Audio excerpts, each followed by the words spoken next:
So right now I would like to introduce our moderator, Mr. Tom Keeney, who is the Executive Director of the Merrill Center at the School for Advanced International Studies at Johns Hopkins University. Okay, thank you very much. As you saw, the topic of this panel is crossing battle lines in World War II. No one can get an even approximate number of the histories of World War II, of the battles, of the memoirs of the major commanders. And I think we're now in a second stage or third stage of some of the smaller stories or more intimate stories of really that fantastic period in history where whole societies were uprooted and changed and lives were changed forever. We have two authors, both talking about family members who were involved in some aspect of World War II. I'd like to introduce them. Each of them will talk for about 10 minutes and then go to your questions. We'll first hear from Rachel Cox and then from Leslie Maitland. Let me introduce them now. Rachel Cox writes for the Washington Post. She's a researcher for several other publications. All these things are in here, but I just want to highlight it. This is her first book. She will speak for 10 minutes, and then we'll hear from Leslie Maitland.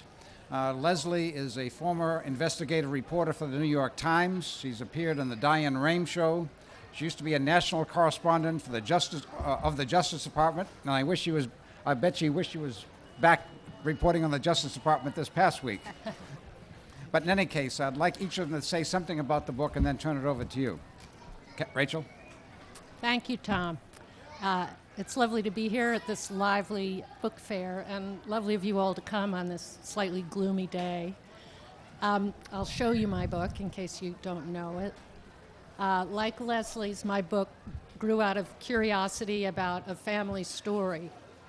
My father, Max Cox, grew up in a large family of 5 brothers and 2 sisters. The most famous of his brothers was Archibald Cox, who you may remember was the Watergate special prosecutor until he was fired by... When I was growing up, I spent my summers with my grandmother in an old, wonderful old Federal-style house in Vermont where my father had also spent his summers. I became fascinated not by my famous Uncle Archibald, but by the uncle who had died in World War II. He'd been killed in the war, as we said then. I knew a few things about him as a girl. I knew that he had been killed in North Africa. I knew that he had gone ahead of other Americans. And I knew that he died with the British Army, which was a slightly confusing fact to me when I was young. I grew up, obviously. I became a journalist, and I was sort of casting about for a book idea, and I thought, well, why don't I just find out what actually happened to my uncle? I grew up in a very private family, a bunch of old Yankees who didn't like to talk much about emotional topics, so I really hadn't known much about my uncle, and I thought, well, now I can find out. So my problem, of course, was finding people who knew the facts, and I was very fortunate to find a family friend who had actually been with my uncle on the day he decided to go to war. Well, let me back up a little bit. The book is about my Uncle Rob and 4 other Ivy League grads who decided to join the British Army in June of 1941. So it was more than about 6 months before Pearl Harbor brought America at large into the war. So they kind of put themselves out there when this country was still very divided about whether or not we should actually be on the battlefield fighting the Nazis. They went to England together. They trained as officers in a storied old regiment called the King's Royal Rifle Corps. And they found themselves on the battlefield in North Africa in October of 1942 at a battle called the Battle of El Alamein, which was one of the great turning points of the war. There's individual stories kind of intersected with all the important points about World War II in its very early phase, which was a time when Britain was hanging on by its fingernails. It was the only country standing against Nazi Germany. Everything was going badly, and when these 5 young men went and trained in England, the Blitz had just ended in London. So they kind of witnessed the effects of that. They were issued gas masks because at that point people thought everybody was wearing gas masks around their necks because at that point the British thought the Germans would drop poisonous gas on England. They trained to be in the motorized infantry, which was a new branch of the military. Nobody was really quite sure what to do with them. And they shipped out to North Africa, which is where the British were fighting Erwin Rommel at that point. That was the place they were actively engaged with the Germans. I think I'm going on a little too long. But they had to, in order to get to Egypt, where the British in September of 1942 were kind of stalemated against the Germans very close to Cairo. It was an absolutely critical moment in the war because Rommel was very close to capturing Cairo, capturing the Suez Canal, and as we all know, that put him right in the middle of all the oil supplies that the Allies needed to prosecute the war. So to get there, they had to travel by ship. The Mediterranean was controlled by the Axis. They had to travel by ship all the way down to Cape Town, South Africa, and up the other side. The Mediterranean was closed to all but kind of emergency traffic. And they arrived and they discovered what combat was at this very important battle, which lasted for 12 days, kind of hung in the balance a long time. And finally, the British got their first big victory of the war.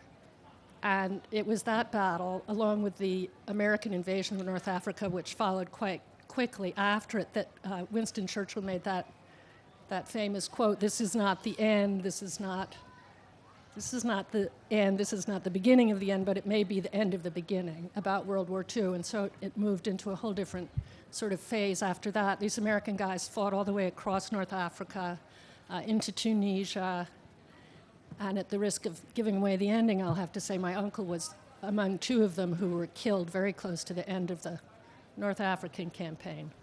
Let me just say one other thing, because I think this is where Leslie and I overlap in our problem as writers. I had all my uncle's letters home, and my brother was in possession of the journals that he kept. He had expected to be a writer had he lived, so he kept wonderful, detailed descriptions of everything he experienced. But I didn't know what these other four men would have in the way of information, and I was very lucky to find a family friend who had known all of them, put me in touch with their families, and they too, they were sort of literary types, had kept very detailed journals and written wonderful letters. So I had a lot of firsthand information that enabled me to present the story as they experienced it. I like to think of the book as sort of a third-person memoir, third-person group memoir. I tried to present it through their eyes. And then I also did a lot of other research just into sort of the military history of that period, which was something new and rather challenging for me, but turned out to be really very interesting. That's a quick summary, and I'd be happy to answer any questions, of course, later on. Okay. Thank you, Rachel. We'll take questions after we hear both speakers. Leslie? Okay, firstly, can everybody hear me okay? Oh, yeah. Okay, great. Well, my book is Crossing the Borders of Time. It is a nonfiction book, though it reads like a novel, and it traces the story of my mother and the love that she was forced to leave behind when she left France on the last boat to escape before the Nazis closed all the ports in World War II, that is in France, in 1942. She was incredibly lucky. It was this last ship to get out. It is the story of their escape from Germany through France to Cuba and ultimately to the United States. And running through it all, the story of the love. She had fallen in love as a young girl with a Catholic Frenchman who became the object of the entire war to her. I think that to the extent that there was a battle going on, it was her battle to win his heart. And her story of escape and love became my story because I was mesmerized by it from the time I was a little girl. And in fact, I recently found a Mother's Day card that I had written for her when I was in college. And in this card I wrote, "On the day that you became a mother, I entered life to mirror your life through my eyes. So I realized that this was something that I had always meant to do. I grew up in the Inwood section of Manhattan, at the northern tip of Manhattan, that had so many German Jewish refugees that was playfully called the Fourth Reich. All around, I heard German spoken every day. But my mother and her sister claimed that they were French. And so I would look across the ocean of the Hudson River, where I assumed my mother came from, where a radio tower on the Palisades of New Jersey was something I was certain was the Eiffel Tower that she had talked about. And when I ultimately began to do my research for the book after 17 years at the New York Times, one of the very first things I discovered was that my mother, who had had me hoodwinked all my life with the story that she had been born along the border between France and Germany, an area that changed hands between the two countries many, many times. Well, she claimed that it was in French hands when she was born, but in German hands when my grandparents were born, which is why they spoke German, but she was ooh la la French. And when I eventually started to do my research, I discovered, no, she was actually born in Germany. And that's when I realized I would have to do a lot of research to get to the bottom of her story. So the love story became a kind of golden thread that lured me through the story of the war. And as I began to focus on it and of their star-crossed passion for each other and their hopes to spend their lives with each other, a German Jewish girl and a French Catholic boy, I came to realize that, as Rick says to Ilsa in the closing scene of that wonderful movie Casablanca, also filmed in 1942, he says, the problems of three little people don't amount to a hill of beans in this crazy world of ours. And I really took that to heart because I thought that the problems of three little lovers who lose each other in World War II was not the greatest suffering of the war. There were so many more horrific fates endured by millions of people during that horrible period. And so I determined to situate this story within the context of the war, to bring in side stories of people whose paths crossed theirs in order to use their story to present a full picture of that entire swath of time of gradual persecution and escape and reinvention and adaptation and freedom and horror. So many interesting aspects and divided loyalties, topics that could just keep you going forever. And it did keep me going for a long time because I wound up researching this like crazy.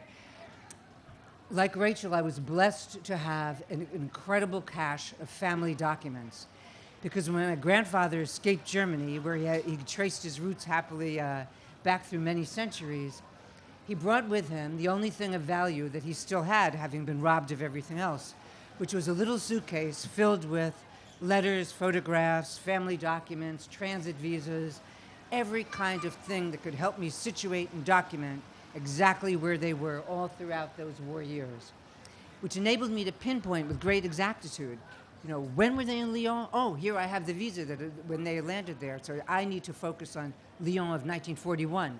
When were they in Cuba? Oh, that was in 1942. I knew the months, I knew everything, I had the letters. And so that enabled me to research it and to include in the book more than 80 pictures, original documents from the Nazi times and the French era, examples of articles that appeared in the papers, the heavily censored newspapers that appeared in France during the war years. And it was just a blessing to be able to have that material in order to bring what I wanted to read like a novel, but ground in fact. And so these papers and things helped me a lot. I went to every place that I wrote about. I went to Cuba 5 times, to Germany and to France and everywhere, tracking down witnesses who could tell me about everything. I mean, a man of 90 who witnessed our cousins being arrested in the middle of the night and taken off from Lyon to Auschwitz, or to visit the man who had taken over my grandfather's company in 1938 when it was Aryanized. And so the book became very personal with direct encounters with people who had witnessed all the scenes that I would describe. And so it was really an adventure for me that took years. And in the end, I have to say, the funny part was that because I looked a lot like my mother, a lot of the places where I went, people thought I was my mother when I knew so much about her life, and they would say, Oh, now remember when we were in school together here or there? And then in the end, the funniest part of all, perhaps, was that my mother would say to me, I think by now you know more about my life than I do. Which may be true. So I look forward to your question. Okay. Thank you very much to both authors. We have the rest of the time for questions. I'd like to ask the first one about the writings of each book. That is, on talking to the people about what they knew. It's true that many World War II veterans just don't like to talk about their experiences. And I'd like to ask, on the one hand, Rachel, did you see reluctance on the families, if not the people themselves, about telling this story? And also, then for Leslie, did your mother really want to cooperate? How did she feel about having her life put out there for everyone to read, or other family members? Are they willing? In other words, was this a tough research job of convincing the people that they really had something that people would want to read about? Well, it's a good question. It's always kind of a suspenseful moment as an author when you call someone up who doesn't know who you are and you say, well, you used to know my uncle and I'd really like to talk to you about him, and would you be willing to meet with me? And I have to say I had wonderful success 99% of the time. I found the woman that my uncle had been, this is a little bit like your story, had been madly in love with when he went off to war. She's 99, I think, now, and remembered him so fondly and told me so many details about what it's like to be 20 years old and madly in love in Boston in 1941. The one person, well, and I talked to friends of my uncle's from his youth who knew him when he went to war. I met a lot of British people who either were connected with the regiment that he was in. One of the challenges for me was that since my uncle and his friends were in a British regiment, the people who knew their story were in England. So I got to go to London a lot, which was great. The great frustration for me in this story, one of the 5 soldiers was still alive when I started doing the story, and one of my aunts knew him, and other relatives of mine knew him, and every one of us who contacted him was brushed off. I'm too old, I'm too ill, I have nothing to tell you. And I wrestled with myself. I'd be curious to know, Leslie, how you would have handled this. Because I thought to myself, if I were really a crack reporter, I would just go to his house and, confront him and say, I need to know your story. And then I thought, he's old, and if he doesn't want to talk about the war, I can totally understand why he wouldn't. He was badly wounded. It's bound to be traumatic memory for him. My uncle and another one of these 5 guys were both killed, and they were the best of friends, the 5 of them. So I decided to stand back and get as much information as I could from, for instance, his sister, who was more than happy to talk to me and was very sympathetic that I was having trouble getting him to cooperate. Apparently that was sort of part of his personality from birth. Anyway, I guess that's the answer to your question.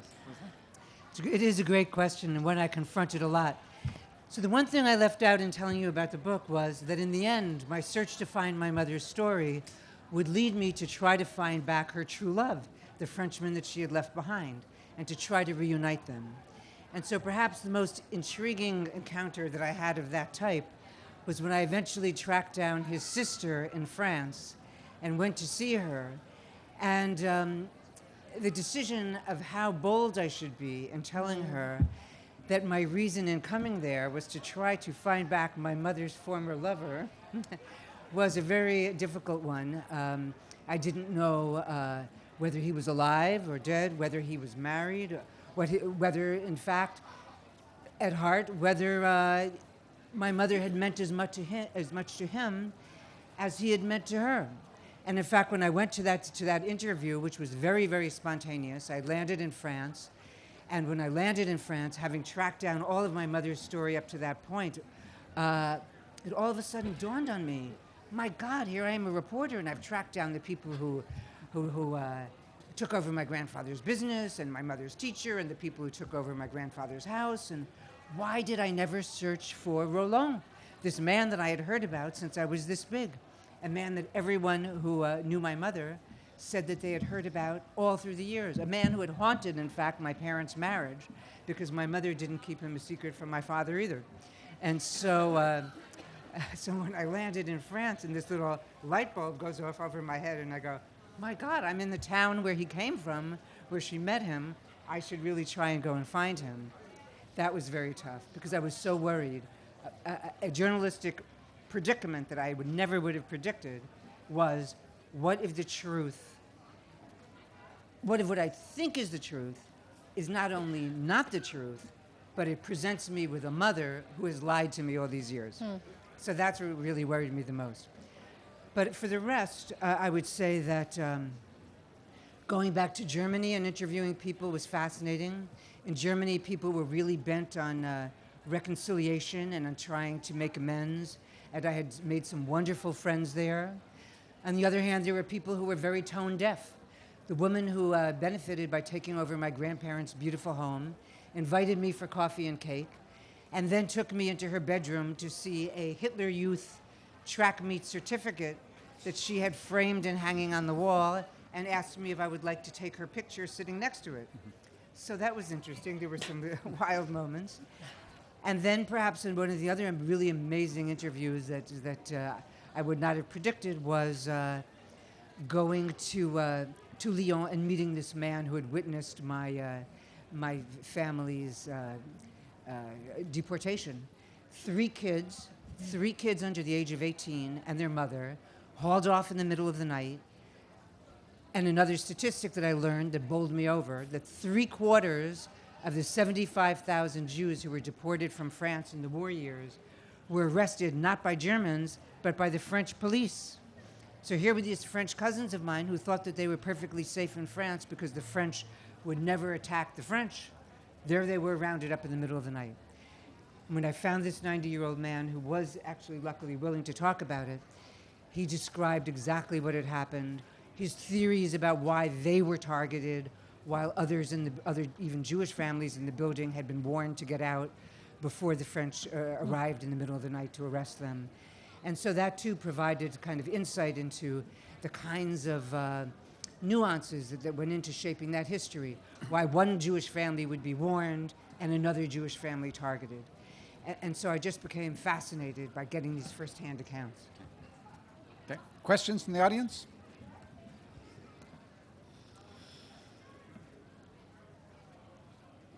Yes. I know you don't want to give away the book, but you both of you left stories, questions about. Both of you left questions about what happened in those instances, and do you want to talk about that today? They're waiting for you to ask. That's right. Okay. Go ahead. You go first. Well, as to what happened, my mother and her French love, Roland, when they left each other in 1942, they pledged that they would find each other after the war and marry after the war. Their efforts were intercepted by disapproving family and by dislocations of war that made it difficult for them to find each other. Eventually, 5 years later, my mother, despairing of ever finding back her lost love, married an American, my father. As I've mentioned, their marriage was truly haunted by the presence of the love who could do no wrong, because he was always idealized in my mother's memory as the perfect man. As to what happened when I went to search for him, I would prefer if you read the book to find that out.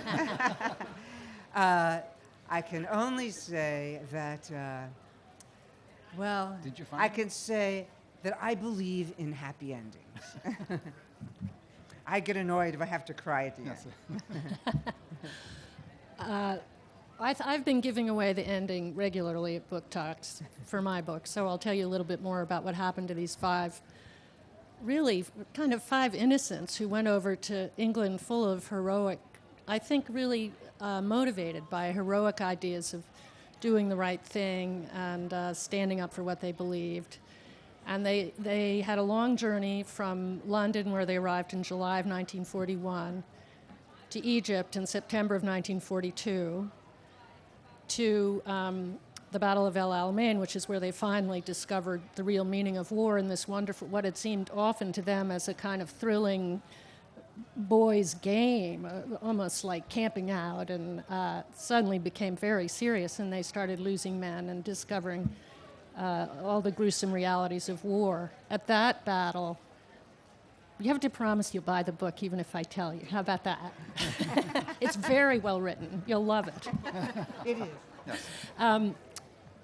At that battle, 3 of the men were wounded very seriously, and all of them were in the hospital for months and months. One of them had a leg amputated, and of course that changed his life forever.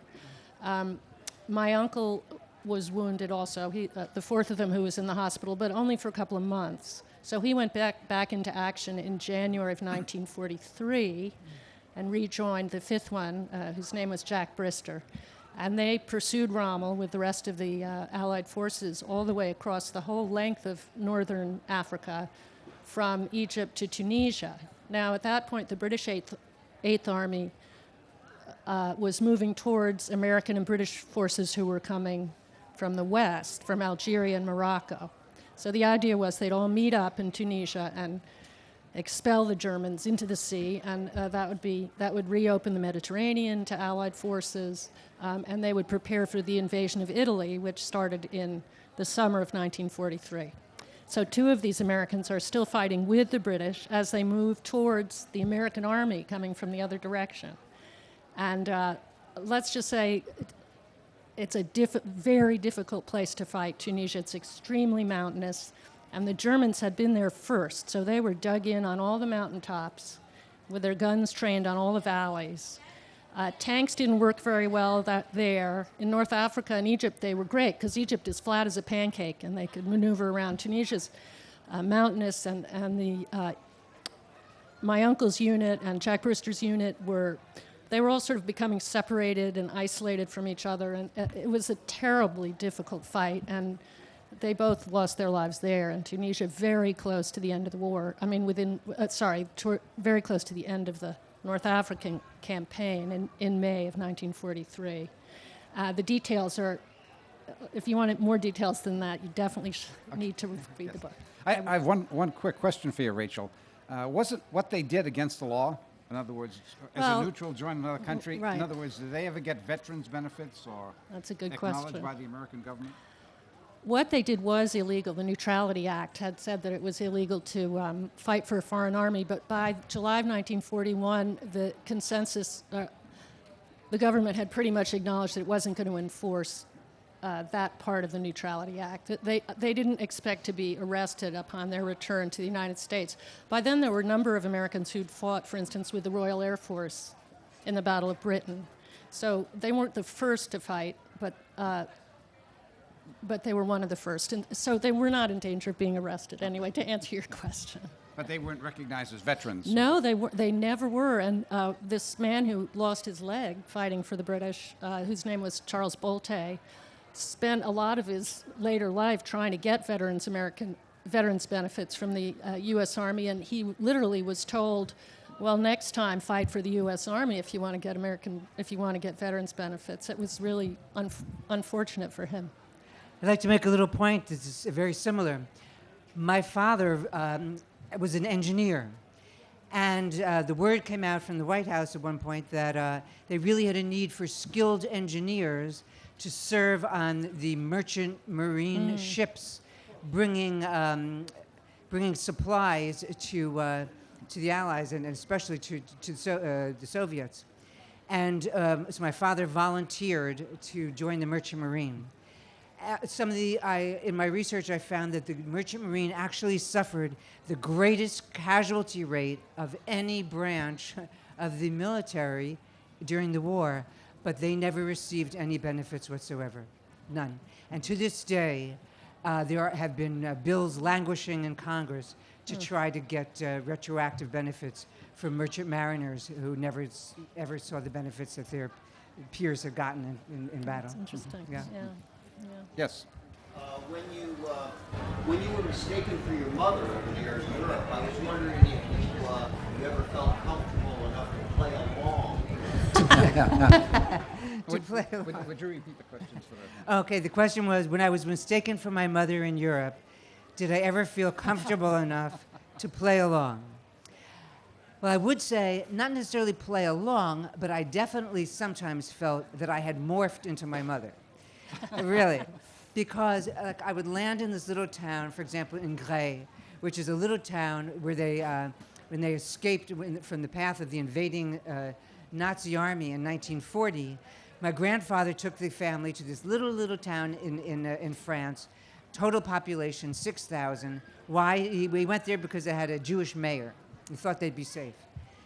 Well, the assistant to the, a municipal assistant there fell madly in love with my mother and actually wound up helping her and helping the whole family escape over the demarcation line that would divide occupied France from so-called free France after France fell. Well, he fell so much in love with her that that was a great thing. But when he met me, he would say things like, "Oh, I've always had such a crush on you. I'm so happy to have you back." Meanwhile, his wife would be sitting right in the room. And I would say, "André, I think you mean my mother." And it proved helpful sometimes in getting, as you suggested, I ever play along. I think, to the degree that one can elicit sympathy for the quest and open doors because people remember you or think they remember you, it's helpful. I had dinner with a whole bunch of women in Germany who had been classmates of my mother's, and they certainly opened up about their experiences, living under the Nazis and all, in a way that had they not been able to relate to me so well, might not have happened. But I looked like my mother. I knew the stories. I had a point of reference. I could talk about things that had happened to them jointly, and so I think that did open things up a bit. Okay. Yeah. Next question? Yes. Say again? Translations? Translations? Yes. Oh, you mean how did I handle the translations in the book? No. In the interviews? German In the interviews. and French? Oh, I speak fluent French, so I was able to do the French myself. As to the German, I did study German, and I can pretty much understand the German. The German documents, I got my mother to help me translate.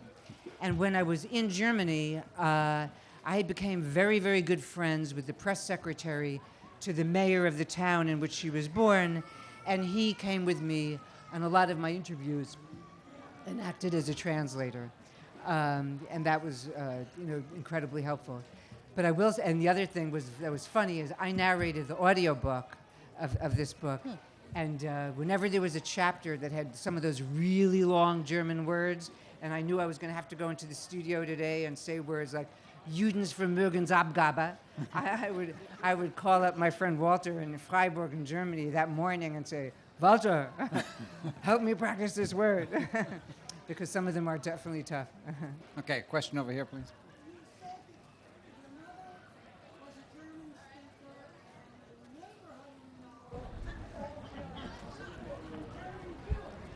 Yes. They were not, the question was, my mother's, I said she was from Germany, and they all spoke German in the neighborhood. Did that mean they did not speak Yiddish? True. This was a group of emigres, most of whom had come from Germany proper.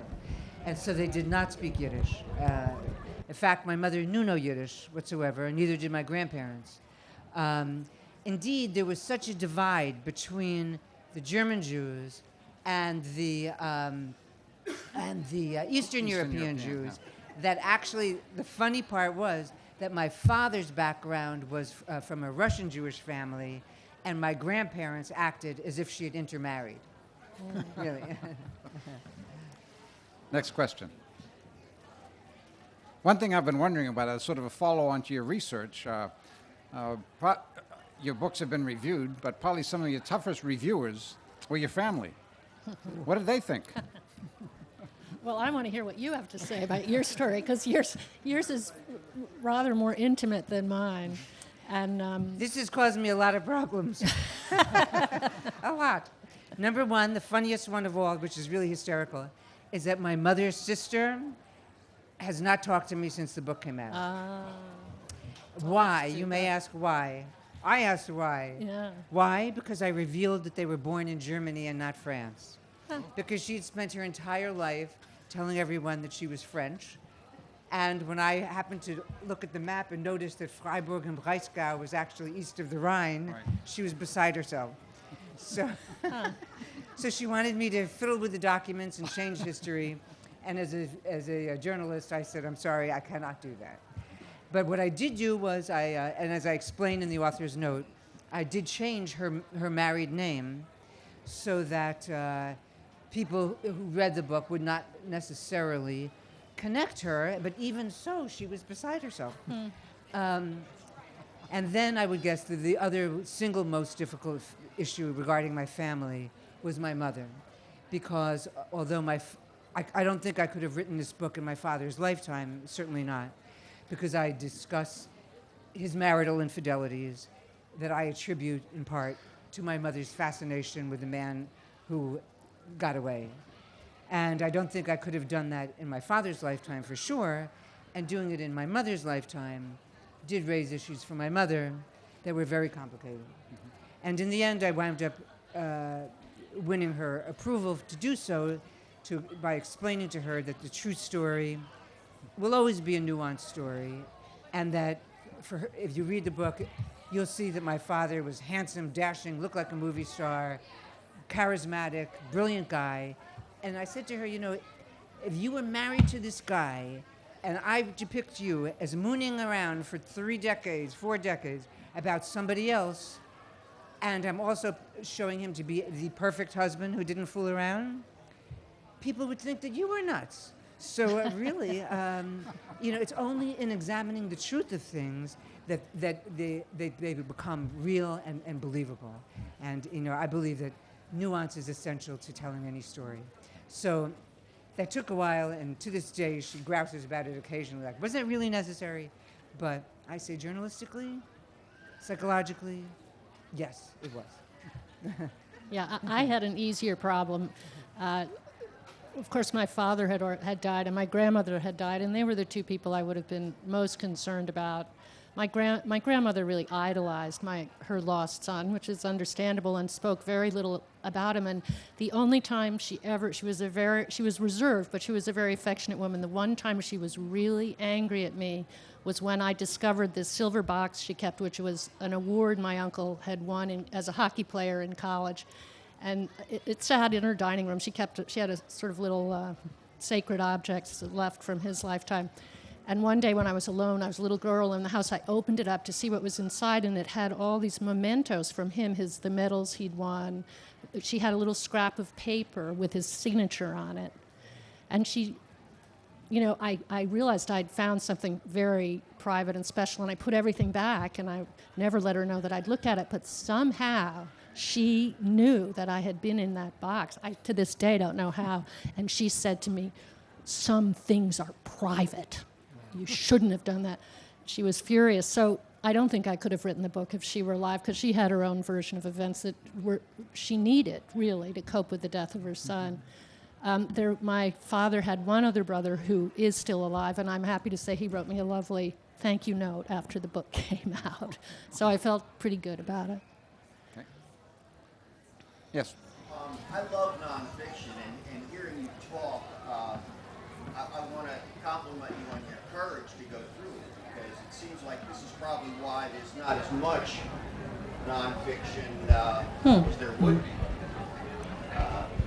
That's interesting. People think it's just so much of a jungle. Like, I guess, you know, a lot of people don't do it.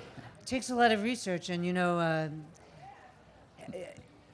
you really want to get it right. So, I mean, and especially when you're dealing with history. You know, if I described them as going to see La Traviata in Lyon in 1941, I wanted to make sure that La Traviata was really playing in Lyon in 1941. Right. So it does take an immense amount of work besides the personal issues of offending people, making sure the quotes are right, and you know, just getting it all correct. Yeah. Though on the other side, the flip side, if I can just say, I would make one boost for nonfiction, which is that the truth is often just much more strange than fiction. That's true. Because things that I found out, I never would have dared invent. Yeah. Because I would have thought they were unbelievable. Yeah. No, I would agree with that. It's tempting sometimes. I toyed with the idea of presenting this story sort of as fiction, thinking that way I might actually come to understand. My big motivation was to understand why my uncle went to war when he did. He didn't have to. He hadn't been drafted. So I thought about, would the best way to understand it be to try to imagine why he would have done it? And I finally decided all I really could do, and I think you may have felt this way too, all I really could do was try to find out what really happened. And that if I did that, his motivations would become clear. And they pretty much did. I think following the trail of truth often gets you someplace that's more rewarding for me. I love to read fiction. I don't mean to put down fiction. But it is a commitment. You know, you have to check everything. I can't tell you how many times I thought to myself, well, couldn't I just invent, the color of his hair, the expression on his face, But really, I didn't. I tried very hard not to do that, or to make clear when I had to imagine what probably happened. Okay. One last question.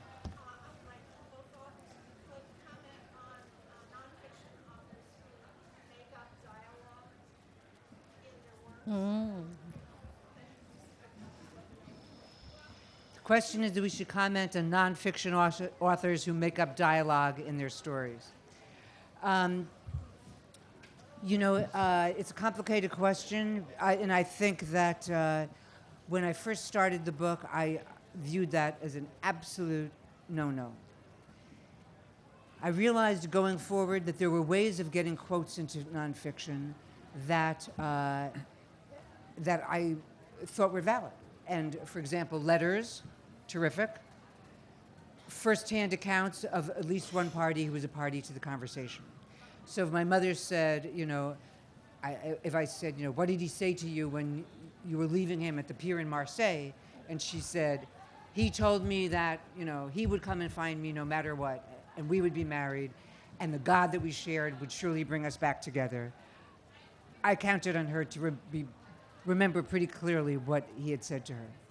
And I think, unless you want to make something really dry, then to a certain extent, you do have to count on the fact that people will remember to a certain degree conversations that they took part in. But by and large, I think that compared to fiction, you do have to be more careful in the use of quotes. Yeah. Well, very quickly, I was very fortunate to have very detailed journals, which I felt comfortable using. And as you say, people's memories are often suspect. This woman who said goodbye to my uncle in 1941 when he went off to war remembered perfectly how handsome he looked in his beautiful British uniform when they said goodbye. Well, of course, he couldn't have been in uniform. He hadn't gone to, there was no way. But that's how she had remembered him. So I agree with you. I think if someone says that's what they said and you're telling the story, I would go with that. But you always have to kind of ask yourself. Well, in that case, especially, you temper it. He says he looked so handsome going off in his British uniform. You realize that he couldn't have been wearing a British uniform, so maybe you use the part of the quote that says, I remember how handsome he looked going off. Right. So you have to be careful in your use of quotes. Yeah. Well, we are out of time. I want to thank our authors very much. I particularly want to echo the comments that we just heard about the bravery it took and the amount of work. That is, researching is one thing, but researching very personal stories is an additional dimension. And here's some stories that never would have been published by anyone except for these two authors. Thank you very much.